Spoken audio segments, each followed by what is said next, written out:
Dans un contexte de crise, de plus en plus de citoyens s'y prennent à 2 fois avant d'acheter. Quand ils achètent.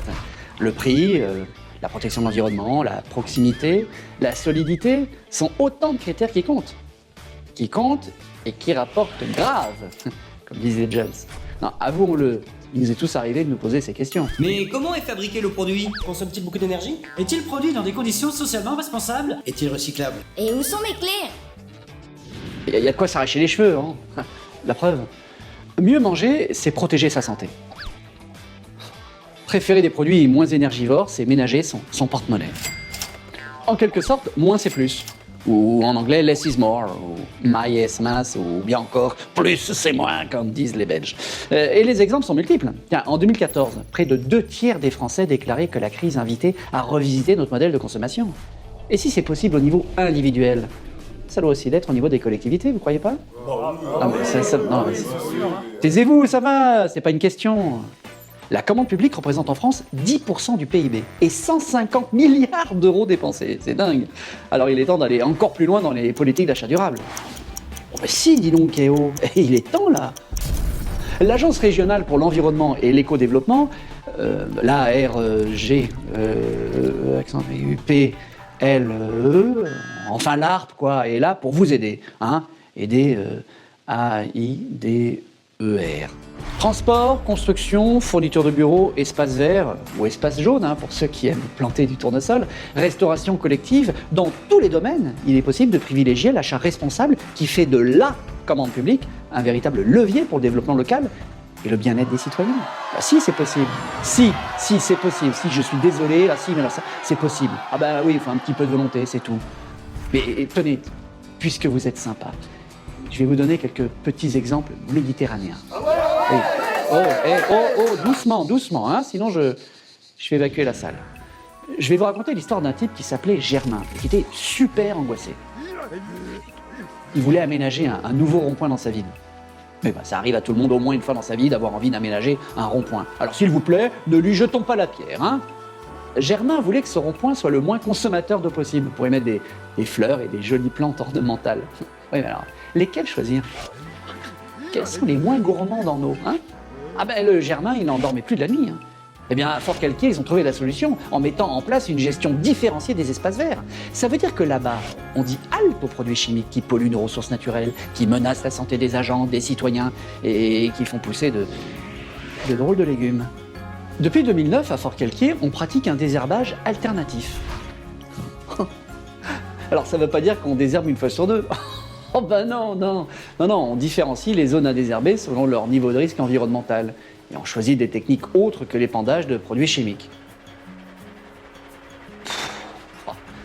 L'épandage, c'est quand on épande.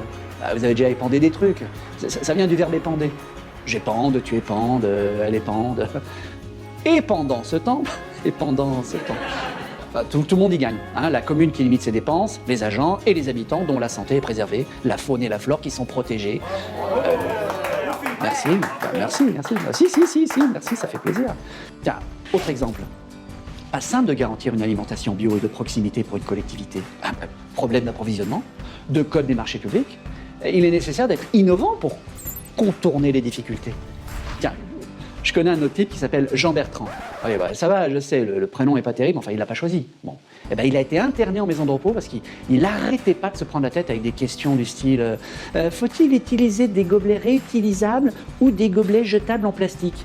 Toute la journée, dès qu'il me voyait, c'était pareil. Alors Jeff, t'en penses quoi du bilan carbone de la banane? À la longue, ça devenait agaçant, hein? Surtout que je ne digère pas la banane. Voilà, ça me donne des... Enfin bref, on s'en fout, j'aime pas la banane, j'ai le droit. Hein? Si Jean Bertrand avait fait un tour à Mouansartou, il aurait vu que la mairie propose une alimentation dont 100% des produits frais sont issus de l'agriculture biologique et majoritairement locale. 100%, eh oui, et sans augmentation de prix. Alors là, moi, je suis sans boîte. Ça va, c'est une expression, hein. Vous savez combien de repas sont servis à Matou Charmant? 1200 repas sont servis par jour. C'est-à-dire qu'il faut avoir faim. Moi, je sais que 3 repas par jour, ça me suffit. Après, je cale très vite. Alors, 1200 repas. Enfin, pour réaliser cette performance, la commune a créé une régie agricole. Elle cultive ses propres légumes et accompagne l'installation de jeunes agriculteurs. Alors, hein, vous voyez, faire preuve de créativité, ça rapporte. Troisième exemple, l'achat durable a de nombreuses vertus, dont celle de favoriser le développement économique.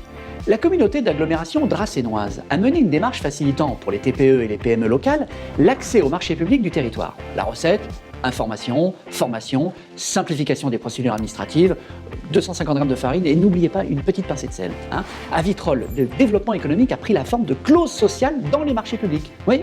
Et résultat, 52 000 heures d'insertion réalisées en 2 ans, 200 contrats de travail signés. Balèze les vitroliens, les vitrollois. Enfin, les mecs qui habitent là-bas. Les atouts de la démarche sont indéniables. Création d'emplois, formation, insertion, que des trucs qui se terminent en ion.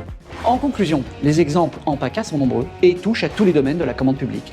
On aurait pu citer Chorges aussi, qui a opté pour des produits d'entretien moins polluants en réponse au danger de la pollution de la qualité de l'air intérieur, responsable de 20 000 décès par an.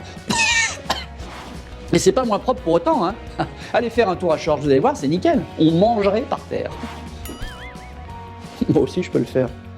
La construction durable est un autre sujet essentiel. En priorisant l'utilisation de matériaux locaux, la performance énergétique ou la formation des entreprises, on crée une forte valeur ajoutée, comme ce fut le cas avec la réhabilitation de la ferme de Beaurecueil qui abrite les agents du grand site Sainte-Victoire. Car l'achat durable, c'est aussi une question d'argent public mieux utilisé. Ainsi, la communauté d'agglomération Ventoux-Comtat-Venessin a vu son budget fourniture de bureaux diminuer de 34% en 4 ans. Je sais pas comment ils ont fait, ils fabriquent leur scotch eux-mêmes, peut-être, je sais pas. En même temps, c'est pas très compliqué de faire du scotch, c'est du papier avec de la colle dessus. Mais engager une politique d'achat durable soulève de nombreuses craintes. Quel produit choisir? Comment traduire ses attentes dans les cahiers des charges? Comment respecter le code des marchés publics? S'y retrouver dans la jungle des labels? Et pourtant, si d'autres l'ont fait, pourquoi pas vous? Ne dites pas que vous êtes plus bête qu'un autre, Alors lancez-vous, vous avez tout à y gagner.